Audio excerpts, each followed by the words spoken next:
Science has taught us, against all intuition, that apparently solid things like crystals and rocks are really almost entirely composed of empty space. And the familiar illustration is the nucleus of an atom is a fly in the middle of a sports stadium, and the next atom is in the next sports stadium. So it would seem the hardest, solidest, densest rock is really almost entirely empty space, broken only by tiny particles so widely spaced they shouldn't count. Why then do rocks look and feel solid and hard and impenetrable?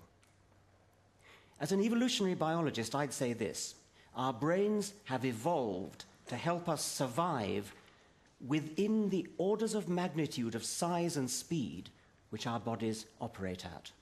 We never evolved to navigate in the world of atoms. If we had, our brains probably would perceive rocks as full of empty space. Rocks feel hard and impenetrable to our hands precisely because objects like rocks and hands cannot penetrate each other. It's therefore useful for our brains to construct notions like solidity and impenetrability, because such notions help us to navigate our bodies through the middle-sized world in which we have to navigate. Moving to the other end of the scale, our ancestors never had to navigate through the cosmos at speeds close to the speed of light. If they had, our brains would be much better at understanding Einstein. The Worldwide Telescope takes the best images from the world's greatest telescopes on Earth and in space, and has woven them seamlessly to produce a holistic view of the universe. It's going to change the way we do astronomy. It's going to change the way we teach astronomy. And I think most importantly, it's going to change the way we see ourselves in the universe. To change our genes is to make new ones, as Craig Venter has so elegantly shown. Another is to change our lifestyles. And what we're learning is how powerful and dynamic these changes can be, that you don't have to wait very long to see the benefits.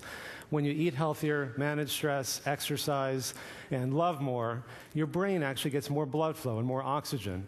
But more than that, your brain gets measurably bigger. Things that were thought impossible just a few years ago can actually be measured now. This was figured out by Robin Williams a few years before the rest of us.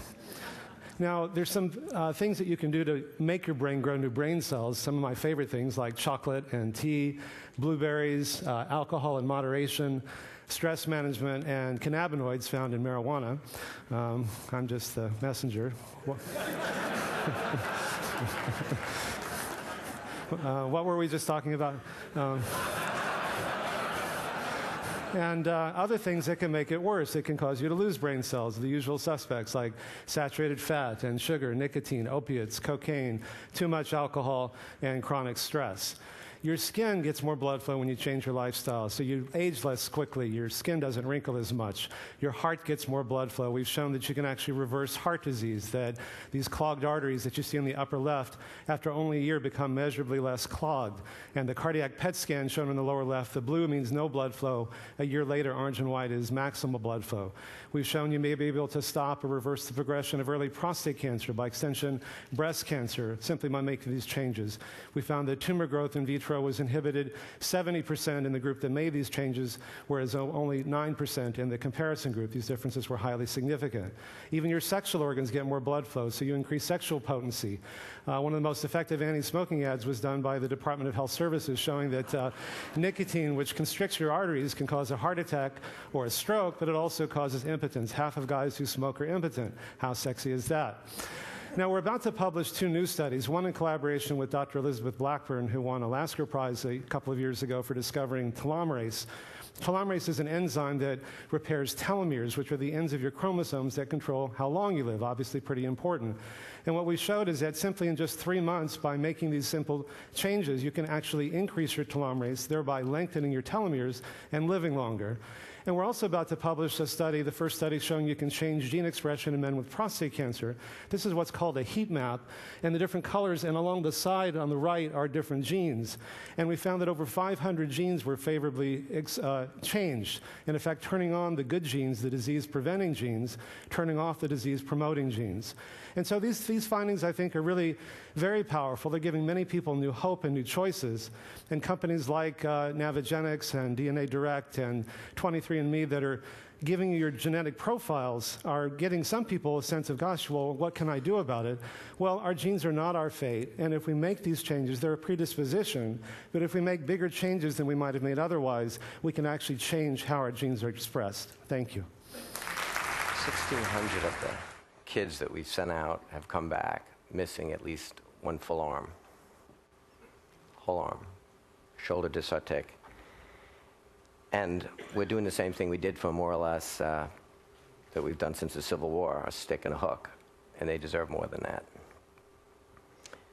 And literally this guy sat in my office in New Hampshire and said, I want you to give me something that we can put on these kids that'll pick up a raisin or a grape off a table. They'll be able to put it in their mouth without destroying either one, and they'll be able to know the difference without looking at it. Could discover. But in the last few minutes, I just want to give you a different perspective. It's of what I think, what particle physics really means to me, particle physics and cosmology.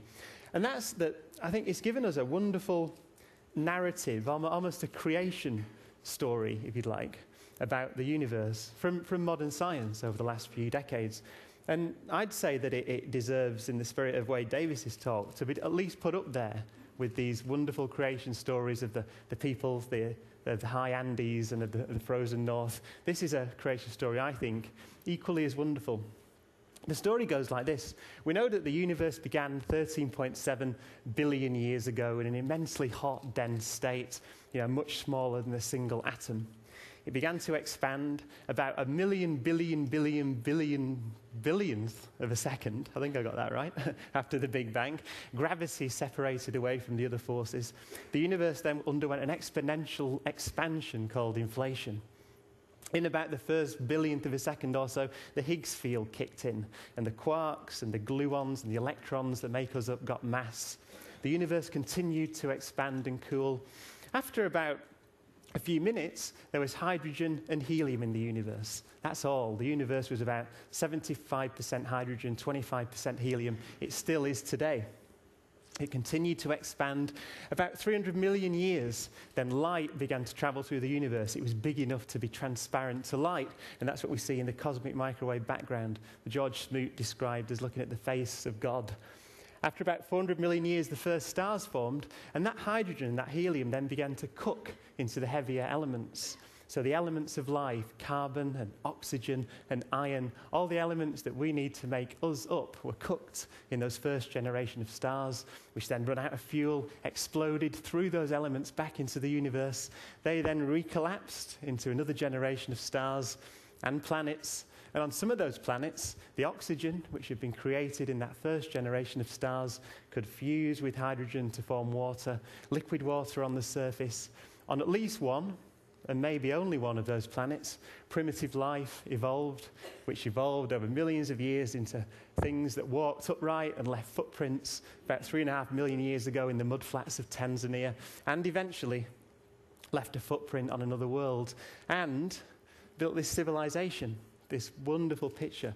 They turned the darkness into night, and you could see the civilization from space. As one of my great heroes, Carl Sagan, said, these are the things, and actually not only these, but I was looking around, these are the things, right? Saturn V rockets and Sputnik and DNA and literature and science. These are the things that hydrogen atoms do when given 13.7 billion years. Absolutely remarkable. And the laws of physics. Right? So the right laws of physics, they're beautifully balanced. If the weak force had been a little bit different, then carbon and oxygen wouldn't be stable inside the hearts of stars, and there would be none of that in the universe. And I think that's a wonderful and significant story. 50 years ago, I couldn't have told that story because we didn't know it. It makes me really feel that civilization, which, as I say, as if you believe the scientific creation story, has emerged purely as a result of the laws of physics and a few hydrogen atoms, then I think, to me anyway, it makes me feel incredibly valuable.